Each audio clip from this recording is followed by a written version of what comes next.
The April rain drummed against the windows of the Victorian house on Maple Avenue, each drop a tiny reminder that time kept moving forward, even when Margaret Thompson wished it would stop. 6 months. It had been exactly 6 months since Robert's funeral. 6 months since she'd stood in Mount Calvary Cemetery watching them lower an oak casket into Vermont soil, while autumn leaves fell like tears from the sky. Margaret stood in the doorway of their bedroom. She still couldn't think of it as just her bedroom, holding a cup of Earl Grey that had gone cold 20 minutes ago. The room felt heavier today, weighted with memories that clung to every surface like invisible dust. "Time to let some light in," she whispered to the empty room, setting down her cup on the mahogany dresser Robert had bought for their 10th anniversary. She moved to the window first, pulling back the heavy curtains Patricia had insisted they needed when she'd visited 5 years ago. Strange how her sister-in-law's presence lingered in the house despite her 15-year absence before Robert got sick. Margaret reached for the silver-framed wedding photo on the nightstand, the one from Burlington City Hall, December 15, 1984. Robert in his charcoal suit, her in cream silk, both of them glowing with the kind of joy that seemed impossible now. Her thumb brushed across the glass, removing a thin layer of dust, when she felt it, a tiny irregularity in the frame's corner. Margaret frowned, turning the frame toward the afternoon light filtering through the rain-streaked window. There, barely visible against the ornate silver pattern, was something that didn't belong, a small black dot, no bigger than a pinhead. Her heart stuttered. 28 years of marriage to a former CIA operative had taught her to recognize certain things. This was not a flaw in the silver. This was not a speck of dirt. This was a camera. Margaret's hands remained steady, another skill learned from proximity to Robert's world, as she carefully set the frame back in its exact position. Her mind raced while her body moved with deliberate calm. She walked to the dresser, opened the jewelry box Robert had given her last Christmas, and found her reading glasses. To anyone watching, she was simply a grieving widow going through the mundane motions of her day, but behind those reading glasses her eyes methodically swept the room. The ceramic lamp on Robert's nightstand, there a tiny lens hidden in the base's decorative pattern. The smoke detector above the door, modified. The LED light slightly off-center. The antique mirror Patricia had admired during her visit. Another dot concealed in the bronze filigree. "My God," Margaret breathed, her voice barely audible. She pulled her phone from her cardigan pocket, fingers moving across the screen with practiced efficiency. James Morrison answered on the second ring. "Maggie, everything okay?" "James, I need you to come to the house. Bring your friend from the conference. The security specialist you mentioned. Sarah, something? Sarah Kim? Maggie, what's going on? Just come, park around back. And James?" She paused, choosing her words carefully, aware now that someone might be listening. "Remember that conversation we had about Robert's old hobby, the one with the tiny trains?" There was silence on the other end. Then, quietly, "I'll be there in 15 minutes. Margaret ended the call and continued her performance of normalcy. She made another cup of tea. She watered the African violets on the windowsill. She even hummed a little, Robert's favorite Sinatra tune, while her mind catalogued every moment Patricia had been in this room. 40 minutes later, Sarah Kim stood in the center of the bedroom, a small device in her hand that looked like a modified smartphone. She was younger than Margaret had expected, early 40s maybe, with sharp Korean features and eyes that missed nothing. She moved through the room in a precise grid pattern, the device occasionally emitting soft chirps. 18 so far, Sarah said, her voice low and professional. All high-end, government-grade equipment. Whoever did this had access to serious hardware. How long? Margaret asked. Based on the dust patterns and battery degradation, I'd say 3 to 4 months, maybe longer. Sarah paused at the wedding photo, scanning it carefully. This one's different, though. It's been streaming to a remote server. The others are local storage only. Morrison, who'd been standing guard by the door, stepped forward. Can you access the footage? Sarah's fingers flew across her tablet. Already on it. The encryption is interesting. Not commercial. Not standard government either. She trailed off, her expression darkening. Got it. She turned the tablet toward them. On the screen, grainy but clear, was Patricia Sullivan, Robert's sister. The timestamp showed 2:47 a.m., September 22, 2022, 3 weeks before Robert's death. Patricia was in the bedroom, but not just passing through. She was searching, methodically going through drawers, photographing documents with her phone, even checking inside book covers. There's more, Sarah said, swiping to another video. This one has audio. Patricia's voice filled the room, talking on her phone as she rifled through Robert's desk. He's really dying this time. Not like 2013 when he pulled through. No, I'm sure. The cancer's everywhere. His organs are shutting down. A pause. Yes, I've got photos of everything. The will, the bank statements, the property deeds. Don't worry, once he's gone, that nurse he married won't know what hit her. Margaret's legs suddenly felt weak. Morrison caught her arm, guiding her to sit on the bed. There's something else you need to know, Sarah said, her expression grim. These cameras, they're not just Patricia's. The signature, the setup protocol, someone else was watching her while she was watching you. This is a surveillance operation with multiple layers. Margaret looked up sharply. What do you mean? I mean, Sarah said, meeting her eyes directly.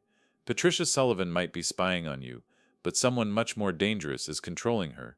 And based on this equipment signature, they've been planning this for a very long time. The rain had turned into a thunderstorm now, lightning illuminating the bedroom in stark white flashes. Margaret stood slowly, her grief crystallizing into something harder, sharper. James, she said, her voice steady as steel, I need you to file for a complete audit of Robert's death certificate. And Sarah, she turned to the detective, find every single camera in this house, because I have a feeling my sister-in-law's betrayal is just the beginning of something much worse. Thunder cracked overhead, rattling the windows.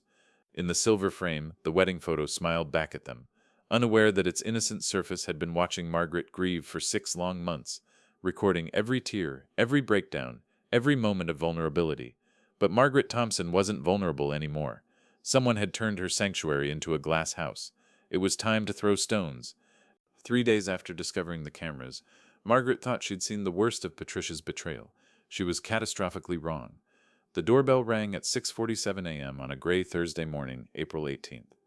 Margaret was in the kitchen, mechanically stirring cream into her coffee, watching the dawn struggle through the storm clouds gathering over Lake Champlain. The sound cut through the quiet house like a blade through silk. Nobody visited this early. Nobody except Margaret Thompson. The woman at the door wore a severe black pantsuit that looked expensive even in the dim morning light, her detective's badge gleaming gold against the darkness. Behind her stood 4 Burlington police officers in tactical vests, hands resting on their duty belts with practiced casualness that somehow made them more menacing. I'm Detective Louise Carter, Burlington PD Major Crimes Unit. We have a warrant for your arrest. The coffee mug slipped from Margaret's fingers, shattering on the Italian tile Robert had insisted on installing just last spring, back when he could still walk, still smile, still pretend the cancer wasn't winning. Brown liquid spread across the white floor like old blood seeping into the grout lines. Arrest? For what? This has to be some kind of mistake. The murder of Robert James Thompson. You have the right to remain silent. Anything you say can and will be used against you in a court of law. The words blurred together as Detective Carter continued the Miranda warning, her voice flat and procedural, as if she arrested grieving widows every Thursday morning. Murder. They were accusing her of murdering Robert. Her Robert, whom she'd held through 14 rounds of chemotherapy, whose hand she'd clutched as morphine and cancer fought their final battle in his bloodstream, whose last words had been, "Thank you for loving me, Maggie." This is insane, Margaret said, her voice surprisingly steady even as they turned her around to face her own front door, cold metal clicking around her wrists with a finality that made her stomach lurch. Robert died of cancer. Burlington Medical has all the records. Dr. Died Patterson signed the death certificate. There was no autopsy because save it for your lawyer, Mrs. Thompson. Detective Carter's voice wasn't unkind, just tired like she'd heard every protest, every claim of innocence, every desperate plea. The neighbors were watching. Margaret could see curtains twitching as they led her down the walkway where Robert had planted tulips that were just now beginning to bloom. Mrs. Chen from next door, Victoria, who'd brought casseroles every week during Robert's final months, stood frozen on her porch, mouth open in shock. The ride to the station passed in a surreal haze, like watching someone else's nightmare through frosted glass. Burlington's familiar streets looked foreign through the mesh partition of the police cruiser, distorted and threatening.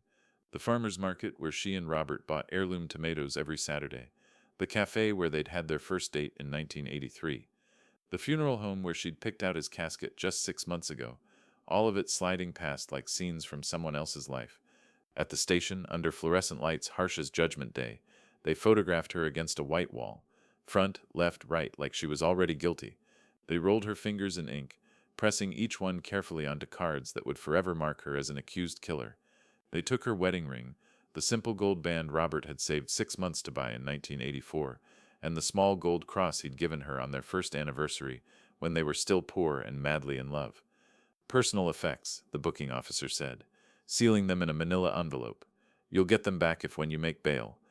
James Morrison was already there when they brought her to interview room 3, his usually perfect hair disheveled, his tie crooked, dark circles under his eyes like he hadn't slept since her call about the cameras. Don't say anything, he said immediately, gripping her shoulders. Not one word until I understand what the hell is happening here. They called me 20 minutes ago. Patricia filed charges yesterday, but they didn't even give us a chance to respond before arresting you. The door opened with bureaucratic authority, and a woman entered who could only be described as aggressively ambitious, mid-40s, perfectly styled auburn hair that probably cost $300 to maintain, a designer suit that cost more than most people's monthly mortgage, and eyes that calculated career advancement with every blink. Assistant District Attorney Jennifer Walsh, according to her crisp introduction, though she pronounced her title like it was a stepping stone to bigger things rather than a destination. Mrs. Thompson, Walsh began, placing a thick folder on the scarred metal table with theatrical precision. Your sister-in-law has provided us with some very disturbing evidence. She pulled out a photograph with the flourish of a poker player, revealing a royal flush, a still from one of the hidden cameras, time-stamped and watermarked. It showed Margaret beside Robert's hospital bed they'd set up in the living room, a syringe in her hand, her face drawn with exhaustion. September 30th, 2:34 a.m., Walsh said, tapping the timestamp with a manicured finger. What exactly were you injecting into your husband at that hour? Morrison leaned forward, his voice sharp with controlled anger. My client was a registered nurse for 32 years at Burlington Medical. She was managing her husband's pain medication under direct supervision from Dr. Patterson, Robert's oncologist. At 2:34 in the morning? Walsh's smile was sharp as winter ice. Without logging it in the medication chart we subpoenaed from the hospital. Without the home health aide present who was, according to Medicare requirements, supposed to supervise all morphine administration? That's peculiar, wouldn't you say? She pulled out another photo with the same dramatic flair. Another syringe, another late-night injection, Margaret's face gaunt in the infrared camera's glow. October 3rd, 3:15 a.m., another photo slapped down. October 7th, 2:58 a.m., another. October 12th, 3:42 a.m. Always between 2 and 4 a.m., always alone, always unlogged. And here's the really interesting part. She pulled out a chart. Robert's morphine prescription was for 60 milligram every 4 hours. But pharmacy records show you were refilling it every 18 days instead of every 24. Where did that extra morphine go, Mrs. Thompson?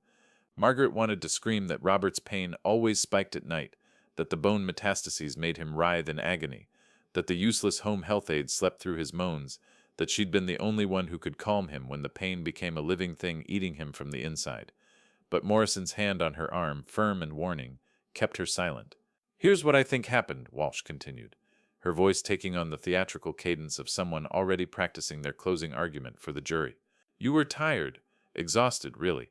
6 years of watching your husband deteriorate day by day, the medical bills piling up. We've seen the statements, Mrs. Thompson.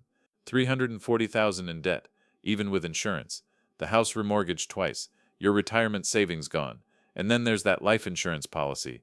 $2.8 million. That's quite a motive for a woman facing bankruptcy and a husband who might linger for months more. This is circumstantial nonsense, Morrison interjected. But Walsh was already pulling out another document. Is it, counselor? Because we had Dr. Marcus Chen from the State Forensics Laboratory run some additional tests on tissue samples from your husband's body. She gestured to the corner of the room where Margaret hadn't noticed an older Asian man sitting perfectly still. He stood now tall, late 50s, with kind eyes behind wire-rimmed glasses that seemed at odds with what he was about to say. His lab coat was pristine, his manner apologetic but professional. Mrs. Thompson, Dr. Chen said, his voice gentle but clinical like he was delivering a terminal diagnosis. When Patricia Sullivan requested additional testing, we exhumed your husband's body and ran an expanded toxicology panel. We found traces of radioactive material in your husband's hair follicles, bone marrow, and liver tissue, specifically polonium-210. The room tilted. Margaret gripped the edge of the table so hard her knuckles went white. The word polonium echoed in her head like a scream in a cathedral. That's impossible. You're saying someone poisoned him with radiation.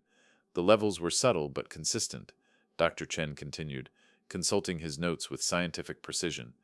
The isotope patterns indicate prolonged exposure over approximately 10 years, possibly longer, not enough to cause immediate death, but sufficient to severely compromise the immune system, damage DNA replication, and make someone significantly more susceptible to aggressive cancers.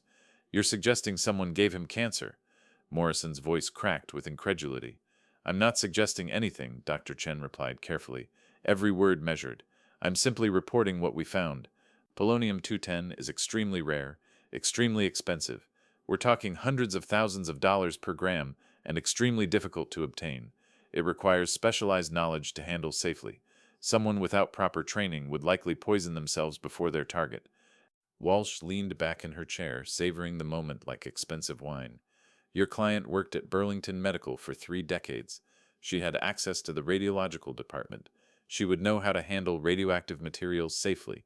She took courses in nuclear medicine in 1995. And here's the really damning part. She pulled out printed screenshots. Patricia Sullivan provided us with evidence that someone had been researching polonium poisoning extensively. Multiple searches over the past 2 years from IP addresses connected to the Thompson household. From my client's computer? Morrison demanded. From IP addresses connected to the Thompson household Wi-Fi network. Polonium-21 symptoms. Radiation poisoning slow. How to detect polonium in body. Polonium purchase dark web. Should I continue? Margaret felt the walls closing in. James, I need you to understand something. I did inject Robert with extra morphine sometimes. He was in agony, begging me to help him die with dignity. But polonium? I didn't even know that was something you could... How would someone even get that? This is insane. Dr. Chen cleared his throat. Mrs. Thompson, there's something else. The polonium signature, the specific isotope ratio. It's consistent with material from Eastern European sources, specifically Russian laboratories. This particular blend, it's only produced in 3 facilities worldwide. 2 are in Russia. The 3rd is in North Korea. 2 weeks after making bail, Victoria Chen had put up her house as collateral when Margaret couldn't liquidate enough assets. Margaret was starting to believe they might actually build a defense. Then Daniel Morrison walked into James's law office and destroyed everything. May 1st. Margaret remembered the date because it was Robert's mother's birthday, and she'd been arranging flowers at the cemetery when James called, voice tight with something she couldn't identify. Maggie, you need to come to the office, right now. What's wrong? Did the prosecution? Just come, use the back entrance. 30 minutes later, Margaret stood frozen in the conference room doorway, staring at a ghost made flesh. The young man sitting at the polished table looked exactly like Robert had in their wedding photos. Same angular jaw, same dark eyes, same way of holding his shoulders like he was ready for a fight. Mrs. Thompson, the man stood, extending his hand. I'm Daniel Morrison. I believe my father was your husband. The words hit like physical blows. Margaret didn't take his hand, couldn't move, couldn't breathe. That's impossible, she whispered. Daniel pulled out a folder, his movements precise, military. DNA test from Gene Lab Burlington. Comparison sample from Robert Thompson's autopsy. 99.97% match. James took the papers, scanning them with professional intensity while Margaret sank into a chair, legs suddenly unable to hold her weight. These appear to be legitimate, James said slowly, and Margaret noticed he wouldn't meet her eyes. Mr. Morrison, perhaps you should explain. It's simple enough, Daniel said, sitting back down with controlled grace. Robert Thompson had a relationship with my mother, Elena Morrison, in 1988. I was born January 15, 1989. Here's my birth certificate. He slid another document across the table. Father's name, Robert James Thompson. Mother's name, Elena Catherine Morrison. Elena Morrison, Margaret repeated, the name tasting like ash. James, isn't that? We'll discuss that later. James cut her off quickly, but it was too late. Daniel's eyes sharpened. You knew my mother, Mr. Morrison. She was a distant relative. She passed away in 2010. Daniel nodded slowly, clearly filing that information away. Cancer, like my father. He turned back to Margaret. Look, Mrs. Thompson, I know this is a shock. I didn't know about Robert until recently myself. My mother never told me. I found out going through her things after I got back from Afghanistan last month. You're military? Margaret asked, voice hollow. Special Forces. 15 years. Just got my discharge papers. He rolled his shoulder, a subtle tell of old injury. Did 3 tours in Afghanistan, 2 in Syria. Came home to find out my whole life was built on lies. Margaret studied his face, searching for deception, finding only Robert's eyes staring back at her. Why now? Why come forward now when Robert's gone and I'm accused of murder? Yeah, I heard about that. Daniel leaned forward. Here's the thing, Mrs. Thompson. I don't think you killed him. I've seen killers. You don't have the eyes for it. Then why? Because I have legal rights as his biological son.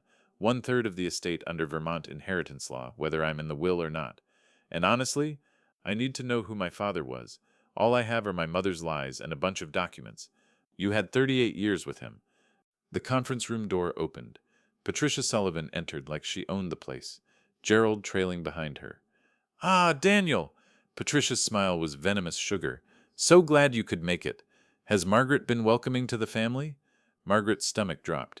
You knew about this? I've been helping Daniel navigate the legal complexities, Patricia said, sitting down beside him. After all, he deserves his rightful inheritance, doesn't he? Especially since his father's killer shouldn't profit from her crime. You contacted her? Margaret turned to Daniel, incredulous. She contacted me, actually, Daniel said, something flickering in his expression. Found me through military records. Said she'd been searching for Robert's son for years. How touching, James said dryly. And I suppose you've already discussed dividing the estate. Patricia's lawyer, Blackstone, materialized from behind Gerald. We've prepared a preliminary agreement. Mrs. Sullivan receives her rightful share as Robert's sister. Mr. Morrison receives his third as biological son. And assuming Mrs. Thompson is convicted, the remainder goes to blood relatives. Which would be Patricia and Daniel, Margaret said, understanding dawning. You're trying to take everything. We're trying to ensure justice, Patricia countered. Robert's real family deserves. Real family? Margaret stood so fast her chair scraped back. Where were you when Robert was screaming in pain at 3 a.m.? Where were you during chemo when he couldn't keep water down? Where were you, Patricia, for 15 years? I was protecting myself from your manipulation. Ladies, Daniel's voice cut through like a blade. Pure military command. With respect, you're both missing something important here. Everyone turned to him. The polonium, he said quietly. I've been doing my own research.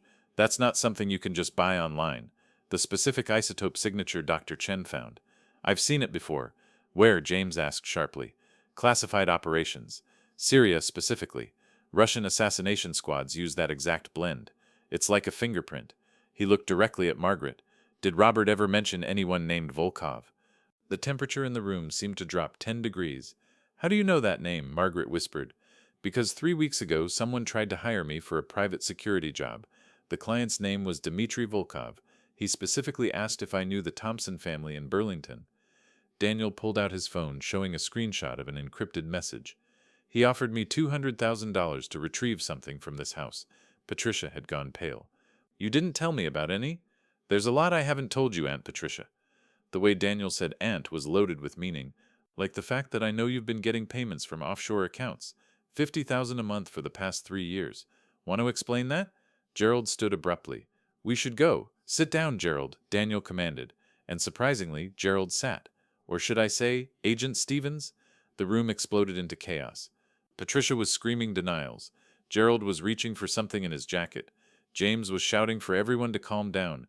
And through it all, Daniel sat perfectly still, watching with Robert's dark eyes. Stop! Margaret's voice cut through the noise. Everyone just stop! Silence fell. She turned to James, her voice deadly quiet. You knew, didn't you? Elena Morrison wasn't a distant relative. She was your sister. James's face crumbled. Maggie, your sister had an affair with my husband. You've known Daniel was Robert's son this entire time, and you didn't tell me. I couldn't, attorney-client privilege. From a dead woman? Margaret laughed bitterly. Try again, James. Daniel stood slowly, his presence suddenly dangerous. Here's what's going to happen. We're all going to sit down and have an honest conversation, because someone in this room knows who really killed my father, and I'm not leaving until I find out who. He pulled something from his jacket, a small device that started blinking red. Oh, and just so everyone knows, I've been recording this entire conversation for insurance purposes, you understand. Now, he smiled, and it was Robert's smile with a soldier's edge. Who wants to tell me about Dmitry Volkov, and why he's willing to pay millions for something in my father's house? Margaret looked around the room at Patricia's terror. Gerald's calculation, James's guilt, and Daniel's determination. Somewhere in this web of lies was the truth about Robert's death. The question was whether finding it would save her or destroy them all. After Daniel's revelation about Volkov, Margaret spent 3 sleepless nights staring at the ceiling, replaying every moment of the past decade. Then, at 4 a.m. on May 15th, a memory surfaced with crystalline clarity. Robert's voice, weak but urgent, from his hospital bed in 2013. "Maggie, promise me something. If I don't make it this time, don't let Patricia handle any of the arrangements. Promise me." She'd thought it was delirium from the fever. Now she knew better. Margaret threw off the covers and headed to the attic where she'd stored Robert's old medical files. Box after box of insurance forms, test results, prescription records, the paper trail of a man slowly dying. But now she was looking for something specific. Burlington Medical Center, October 2013. The admission report was clinical, detached. Patient presented with severe gastrointestinal distress, fever 103.4, symptoms consistent with bacterial food poisoning. But handwritten in the margin, in Dr. Peterson's distinctive scrawl, symptoms atypical, requested heavy metal panel, denied by insurance. Margaret's hands shook as she photographed the page. Dr. Peterson had retired to Florida, but she found him within hours through the medical board registry. "Mrs. Thompson?" His voice over the phone was surprised but warm. "How can I help you?" "October 2013. My husband's illness. You wanted to test for heavy metals." A long pause. "I remember. The symptoms were wrong for food poisoning. The hair loss, the burning sensation in his extremities, the way his fingernails developed those white lines, Mies lines we call them, classic signs of thallium poisoning. But insurance wouldn't cover the test, and Robert insisted it was just bad seafood from that restaurant." "What restaurant?" "The one his sister took him to. She was visiting from California, wasn't she?" "I remember because she was very insistent that it was food poisoning. Kept mentioning the oysters." Margaret's blood turned to ice. "Patricia was there. She brought him oysters from some specialty place." "That's right. She was quite concerned, stayed by his bedside. Very devoted." "Devoted." The word tasted like poison. Within an hour, Margaret was at Biotest Laboratory in Boston with a sealed envelope, a lock of Robert's hair she'd kept from their anniversary in 2012, before any illness, and another from 2014 after his recovery. "I need these tested for thallium and polonium. Price doesn't matter." 3 days later, the results confirmed her worst fears. The 2014 sample showed massive thallium exposure and traces of polonium-210. Someone had tried to kill Robert in 2013 and failed, so they'd switched to a slower, more subtle method. Margaret sat in her car outside the lab, rain streaming down the windshield, and made a decision. She was done being the victim. It was time to hunt. She called Sarah Kim. "I need a favor, off the books." "I'm listening. Can you access someone's email history? Even deleted files?" "Depends on who and how careful they've been. Who's the target?" "Patricia Sullivan." Sarah was quiet for a moment. "That's your sister-in-law, the one pressing charges. She tried to kill Robert in 2013. I can prove it. But I need to know who she's working with. Give me 48 hours. It only took 24. Sarah arrived at Margaret's house after midnight, laptop under her arm, face grim. "You need to see this. But first, are you sure you want to know? Because once you see this, there's no going back." "Show me." Sarah opened the laptop, fingers flying across the keyboard. "Patricia's been sloppy. She deleted emails but never cleared her cache. Look at this." Email after email filled the screen. Conversations in broken English with someone called DV. Discussions of payments, shipments, insurance policies. This one's from September 2013. Sarah highlighted a message. "The first package didn't work. He survived. His constitution stronger than expected." Reply from DV. "Try again. More subtle. I have new product. Polonium. Untraceable if done correctly. Small doses over time." Patricia's response. "How much?" "5 million. Pay when brother dead." Margaret stared at the screen. $5 million for polonium? "Keep reading," Sarah said grimly. The emails continued through 2014, 2015. Discussions of dosing, delivery methods. Then in 2017, the tone changed. "You owe me 8 million now with interest. Your gambling debt's product. Pay or I collect differently." Patricia's desperate reply. "He's sick again. Cancer. When he dies, I'll have the money. His wife inherits everything, but I can challenge the will. You have until 2023. After that, I collect from you personally." "My God," Margaret breathed. "She's been poisoning him for years to pay off gambling debts." "It gets worse," Sarah scrolled down. "Look at this one from last month. The wife is problem, frame her for murder. I have contact in prosecution. ADA Walsh owes me favor." Margaret's mind raced. "Walsh? Jennifer Walsh is working with Volkov? There's more. This DV Dmitry Volkov. He's not just some Russian mobster. I ran him through NSA databases. Sarah pulled up a classified file she definitely shouldn't have access to. Former KGB, now runs the largest illegal arms network in Eastern Europe. And look at this. She pointed to a section marked Known Associates. In 1985, he was suspected of killing a CIA operative in Berlin. The operative's partner was listed as Robert Thompson. Margaret felt the world tilt. Robert knew him. Volkov's been hunting Robert for 40 years. Looks like it, and he used Patricia to do it. She probably didn't even know she was a weapon until it was too late. Margaret stood, pacing the room, mind working furiously.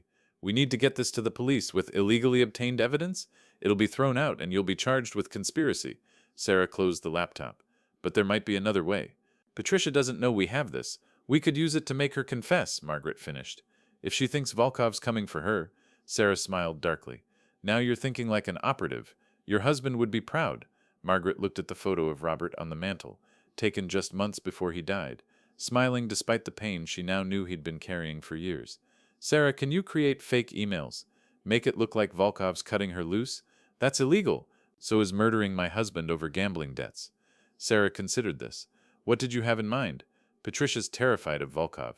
If she thinks he's abandoning her, that she's going to take the fall alone, she might break, especially if we offer her a way out.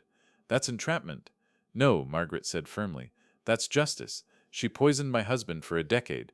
She destroyed our last years together. She tried to frame me for murder. I'm done playing by the rules that protect her. Sarah studied her for a long moment. You've changed. 2 weeks ago you were a grieving widow. Now I'm a widow who knows the truth, and I'm going to make sure everyone else knows it too. Margaret turned to face her. Are you in? Sarah opened her laptop again. What do you want the fake emails to say? As they worked through the night, crafting the perfect psychological trap, Margaret thought about Robert's last words to her. Be stronger than they expect, Maggie. She finally understood what he meant. He'd known this was coming. Maybe not the specifics, but he'd known his past would catch up eventually. Well, it had caught up all right, but it was about to catch Patricia and Volkov instead. Margaret had everything ready. The fake emails Sarah created were perfect. Patricia's confession was just one psychological push away, and tomorrow morning she would end this nightmare. Then Gerald Sullivan knocked on her door at 11 p.m. on June 5th, and everything went to hell. We need to talk, he said, but his voice was different. Gone was the nervous, sweating husband. This man stood straight, eyes sharp, professional. It's late, Gerald, whatever Patricia wants. Patricia doesn't know I'm here. May I come in? We have approximately 7 minutes before she notices I'm gone. Against her better judgment, Margaret let him in. Gerald walked to the living room, pulled out a small device, and swept it around the room. It beeped twice near the lamp. You missed one, he said, disabling the bug with practiced efficiency. Then he reached into his jacket and pulled out a badge. FBI, Special Agent Grant Stevens. Margaret sank into Robert's old chair. You're federal? 3 years undercover. Married Patricia 2 years ago to get closer to Volkov's organization. And before you expose her tomorrow with whatever evidence you and Sarah Kim have manufactured, you need to understand what you're about to destroy. How did you? We've been monitoring Sarah's activities since she accessed NSA databases. Sloppy work for an ex-agent. He sat across from her, leaning forward. Mrs. Thompson, Patricia is a small fish. She's one link in a chain that connects Volkov to 47 murders across 12 countries. We're 3 weeks away from the biggest international arrest operation in a decade. Patricia murdered my husband, and she'll pay for it. But if you expose her now, Volkov disappears. New identity, new country, and dozens of families never get justice. Is your revenge worth that? Margaret stood, fury boiling over. Revenge? She's framing me for murder. I could get the death penalty while you play your spy games. We won't let that happen, like you didn't let Robert get poisoned for 10 years? Grant's composure cracked slightly. We didn't know about the polonium until recently. Patricia was better at hiding that than her money laundering. Money laundering, that's what you care about? Not murder? I care about stopping Volkov from selling weapons to terrorists. Last year, he facilitated a shipment of sarin gas to Syria. 60 children died. The year before, surface-to-air missiles to Somalia. A passenger plane with 300 people. His voice hardened. So yes, I care about more than one murder. Even your husband's. The front door burst open. Daniel Morrison entered, gun drawn, moving with lethal precision. Step away from her, Stevens. Grant didn't move. Agent Thompson. Interpol, right? Or are you CIA like Daddy? Margaret's world tilted again. You're not Robert's son? Daniel kept his weapon trained on Grant. Sorry about the deception, Mrs. Thompson. I'm here to protect you. Volkov has a kill team en route. They'll be here within 48 hours. How dramatic, Grant said dryly. Did Interpol teach you to kick down doors, or was that the Marines? How about you tell her the truth, Stevens? Tell her why the FBI really wants Volkov. National security. Bullshit. Daniel's voice was ice. Tell her about Berlin, 1985. Grant's jaw tightened. That's classified. Not anymore. Daniel pulled out his phone, keeping the gun steady with his other hand. Interpol declassified it last month. Dmitry Volkov killed CIA operative Marcus Chen in Berlin. Robert Thompson was his partner, and the FBI covered it up because Volkov was their asset against the Soviets. Margaret stopped breathing. Dr. Marcus Chen, the forensic pathologist? His younger brother, Daniel confirmed, who's been waiting 40 years for justice. He's been documenting everything, including the FBI's protection of Volkov. That's ancient history, Grant protested. Is it?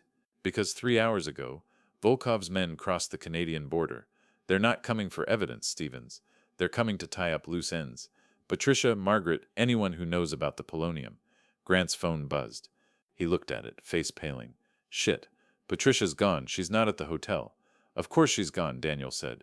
Volkov called her 2 hours ago, told her the FBI was closing in, offered her safe passage to Moscow. How do you know? Because I've been monitoring her real phone, not the burner you've been tracking. Daniel finally lowered his weapon. Mrs. Thompson, we have two options. Let Stevens continue his charade while you possibly go to prison, or blow it all open now and run. There's a third option, a new voice said from the kitchen doorway. Victoria Chen stepped into view, and she was holding a tactical rifle with the ease of long practice. Hello, Margaret. We need to talk about Robert's real plan. Margaret laughed, the sound slightly hysterical. Let me guess, you're not really my neighbor. CIA? NSA? Space Force? CIA, actually. Retired, mostly. Victoria moved into the room, weapons still ready. Robert knew this day would come. He knew Volkov would never stop. So he prepared. Prepared how? By dying first, on his own terms. Victoria's eyes were sad but steady. The cancer was real, but Robert had maybe 2 years left. He chose to go sooner to activate the contingency plan. What contingency plan? Grant demanded. Victoria smiled coldly at him. The one where we use Margaret as bait to draw out Volkov, then eliminate him and his entire network in one strike. Robert documented everything. Every payment, every poisoning, every contact. It's all in a safety deposit box in Montreal. You're lying, Grant said. Box 447, Royal Bank of Canada, Wellington Street branch. Keys hidden in Robert's workshop, inside the 1943 Craftsman drill he inherited from his father. Victoria rattled off the details calmly. Robert recorded everything, including Patricia's confessions when she thought he was delirious from morphine. Margaret felt numb. Robert knew? He knew Patricia was poisoning him? He knew someone was. He suspected Patricia but needed proof. The polonium was actually helpful. It has a signature, trackable. We've been mapping Volkov's entire network through it. This is insane, Grant said. You're telling me a dying civilian ran a better intelligence operation than the FBI? Robert Thompson was never a civilian, Victoria said simply. He was CIA until the day he died. His retirement was cover. Daniel laughed bitterly. So everyone's been lying. Beautiful. Not everyone, Victoria said, looking at Margaret with genuine sympathy. You were the only real thing in Robert's life. He loved you completely. That's why he kept you out of it until now. And now? Margaret asked, voice hollow. Now we spring the trap. Volkov's team arrives tomorrow night. Patricia's meeting them to flee the country. The FBI wants Volkov alive for trial. Victoria's smile was sharp. We have different plans. You can't just assassinate. Grant started. Watch us, Daniel interrupted. Interpol has a killer capture order. Emphasis on kill. Margaret stood in the center of the room, surrounded by spies and lies, feeling like Alice at the bottom of the rabbit hole. What about my trial? The murder charges will disappear when Patricia's confession surfaces, Victoria said. Which it will tomorrow at noon, uploaded simultaneously to every major news outlet and law enforcement agency in the country. You have her confession? Robert recorded it. October 13th, 3 days before he died. She thought he was unconscious. Grant's phone rang. He answered, face darkening. Understood. He looked at the room. Volkov's men just hit Patricia's hotel. She's dead. The room went silent. Well, Daniel said finally, that changes things. Margaret felt nothing. No satisfaction, no relief, just empty exhaustion. Patricia was dead, but Robert was still gone, and she was still surrounded by people who'd been lying to her for years. I want out, she said quietly. All of you, get out of my house. Margaret, Victoria started. Out! They filed out slowly, each trying to say something, but Margaret wasn't listening. She locked the door behind them and stood in her empty house, surrounded by the ghost of a husband who'd been playing chess with death while she'd thought they were simply growing old together. Tomorrow Volkov would come, but tonight she just wanted to grieve for the simple life she'd never actually had.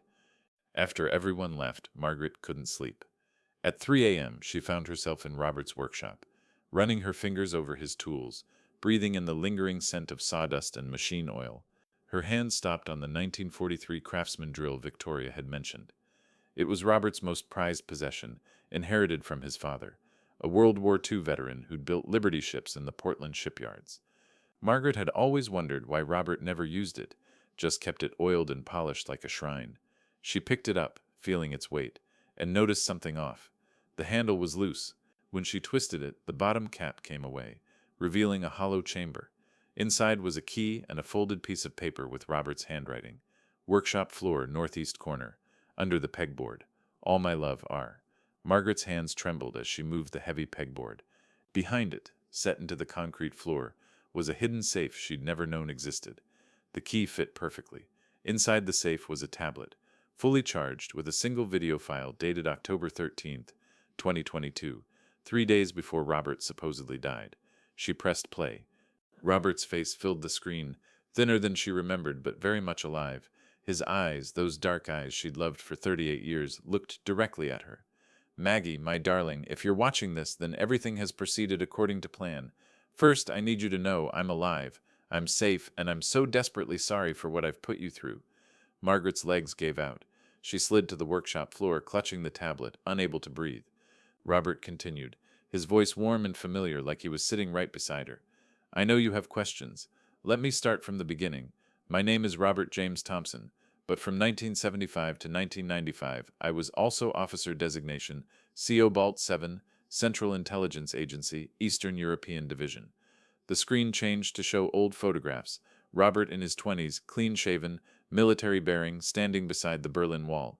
Another photo in Moscow, Red Square behind him. A third in a location she didn't recognize, mountains in the background. In 1985, my partner Marcus Chen and I were tracking weapons dealers in East Berlin. We identified a KGB operative named Dmitry Volkov, who was selling Soviet weapons to terrorist organizations. Marcus was captured, tortured, killed. I barely escaped. Robert's voice cracked slightly. On screen, a photograph appeared of a young Asian man in a suit, smiling at the camera. Marcus Chen, whose brother would later examine Robert's body. I thought when the wall came down, when the Soviet Union collapsed, that Volkov would disappear into history. But he adapted, evolved, became something worse, a freelance dealer in death, and he never forgot that I cost him his position in the KGB. The video continued, Robert explaining how he'd tried to build a normal life with Margaret, believing his past was buried. Then, in 2013, the first poisoning attempt. I knew it was thallium the moment the symptoms started. Classic KGB methodology. But I also knew Patricia didn't have the knowledge or resources to obtain it. Someone was using her, and I suspected Volkov, but I needed proof. Margaret wiped tears from her eyes as Robert detailed his investigation, how he'd discovered Patricia's gambling debts, her connection to Volkov, the polonium poisoning that followed. By 2020, when the cancer diagnosis came, yes, the cancer was real, partly caused by the polonium exposure, I knew I had limited time. Volkov would never stop. He'd use Patricia, use anyone to get to me, so I contacted my old handler at the CIA, and we developed a plan. The screen shifted to show medical documents, death certificates, official papers. On October 15, 2022, Robert Thompson died. The body in the casket was a John Doe from the Burlington morgue, similar height and build, who died the same day with no family to claim him. We gave him a proper burial, Maggie. His name was William Hendricks, homeless veteran, died of exposure. He deserved better than a pauper's grave. Robert reappeared on screen, now in what looked like a modest apartment, mountains visible through a window behind him. I'm in a CIA safe house in Montana. New identity, new life, waiting for Volkov to make his move. The agency promised me that once Volkov is captured or eliminated, I can come home. They promised to protect you. He leaned closer to the camera, and Margaret could see tears in his eyes. I know you're angry. You have every right to be. I lied to you for decades about who I was, what I'd done, But my love for you, Maggie, that was never a lie. Every moment, every kiss, every morning waking up beside you, that was the only truth that mattered. A pause. Robert composed himself. Victoria Chen is Marcus's widow. She remarried, kept her new name, but she's been CIA all along. She volunteered to watch over you. James Morrison, I'm sorry about his connection to all this. His sister Elena and I did have a brief relationship in 1988 when you and I were separated, but there was no child. Daniel is Interpol, sent to protect you when we learned Volkov was coming personally. The video shifted to show surveillance footage. Volkov, older now, silver-haired but still dangerous-looking, at various airports in different cities. He's coming for the evidence he thinks Patricia hid in our house, evidence of his crimes that could destroy his empire. But the real evidence is already with the authorities. I made sure of that years ago. Robert looked directly at the camera again. Maggie, in approximately 12 hours from when you're watching this, Volkov will arrive in Burlington. The FBI, CIA, and Interpol are all waiting. It's the largest joint operation in decades. Patricia, his voice broke, Patricia is a casualty I couldn't prevent. She chose her path, but she was still my sister. He wiped his eyes. After tomorrow, after Volkov is dealt with, I'll be able to come home, if you'll have me. If you can forgive me, the handler will bring you to me if you want. Or if you prefer, you can walk away, take the insurance money, start fresh. God knows you've earned that right. There's a phone in the safe, encrypted, secure. When you're ready, if you're ready, call the only number programmed in it. It's me, Maggie. It's really me. Robert reached toward the camera, his wedding ring catching the light. I love you, Margaret Ann Thompson. I've loved you since the day we met at that terrible poetry reading in 1983. I loved you through every moment of our marriage, through my lies, through the poisoning, through staging my own death, and I'll love you until my real death, whether that's tomorrow or 50 years from now. The screen went black. Margaret sat in the workshop, surrounded by Robert's tools, clutching the tablet. The phone in the safe seemed to glow in the dark. She picked it up with shaking hands, found the single contact labeled simply R. She pressed call. 2 rings, then a voice she'd thought she'd never hear again.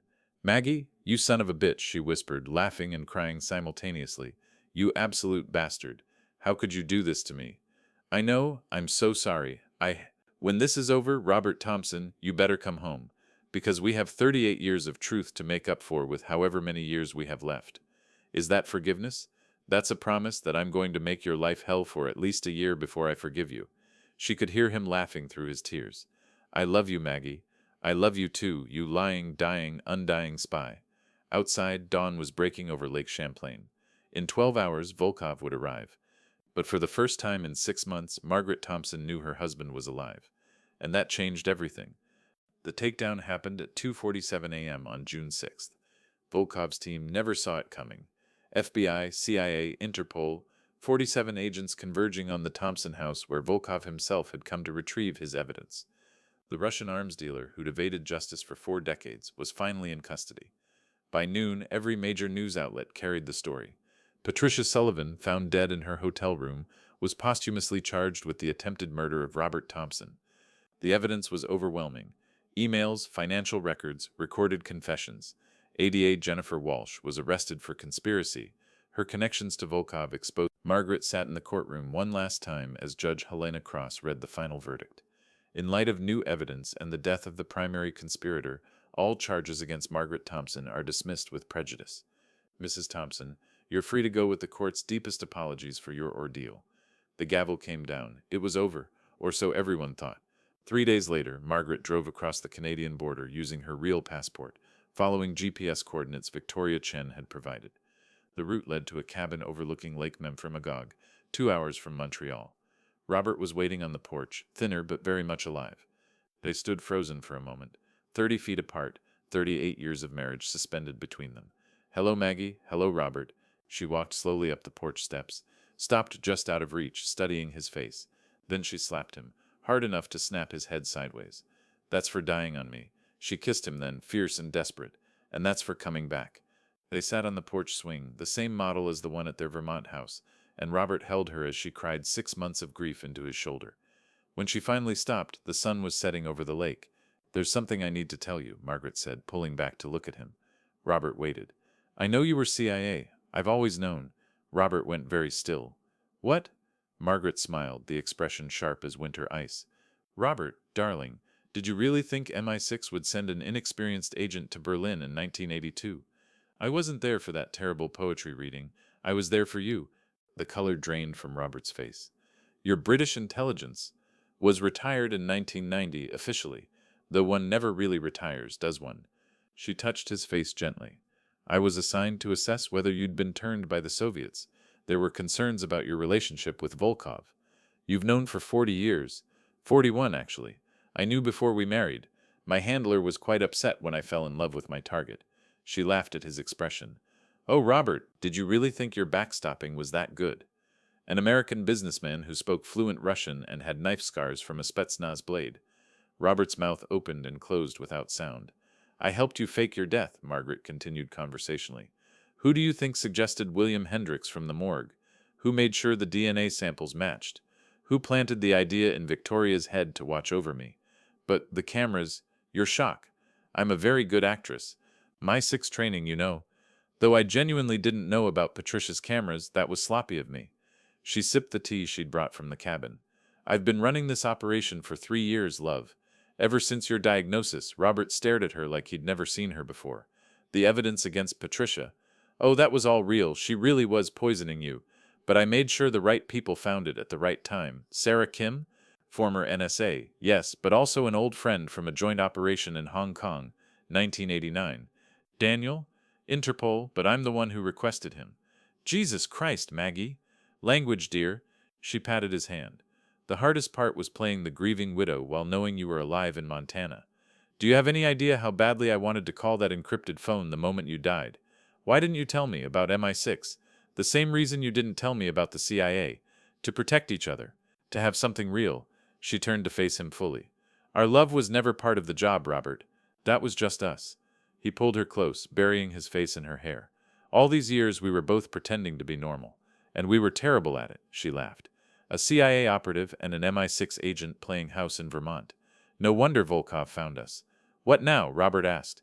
Everyone thinks you're in Burlington, grieving. Margaret pulled out 2 passports from her purse. Canadian, with new names. Robert and Margaret Anderson, retired teachers from Toronto. There's a cottage in Nova Scotia. Small town, population 800. Our handlers agree it's time for us to actually retire. What about the money? The house? The insurance money goes to a veterans charity. That was always the plan. The house is being sold. Morrison will handle everything. She paused. There's something else. Patricia. She wasn't dead. Robert jerked back. What? She's in witness protection. Made a deal with the FBI, testified against Volkov in exchange for a new identity. 25 years became 5 years probation. She's teaching kindergarten in Iowa under a new name. You let her live after everything? She was a fool, Robert, not a monster. Volkov used her debts to control her. The poisoning? She thought it would just make you sick enough to need her help, make her indispensable. She didn't know about the polonium until too late. Margaret sighed. She'll live with what she did forever. That's punishment enough. Robert was quiet for a long moment. You've thought of everything. MI6, darling. We're thorough. She stood, pulling him up. Come on. Margaret and Robert Thompson are dead. Let's go see what the Andersons can make of their lives. As they walked into the cabin, Margaret turned back once to look at the lake. Somewhere out there, the world believed she was a grieving widow who'd narrowly escaped a murder charge. The truth, that she'd orchestrated the entire operation, that she'd been playing a role for 4 decades, would never be known. In her pocket, her phone buzzed with a text from Victoria Chen. Package delivered. Everyone believes the story.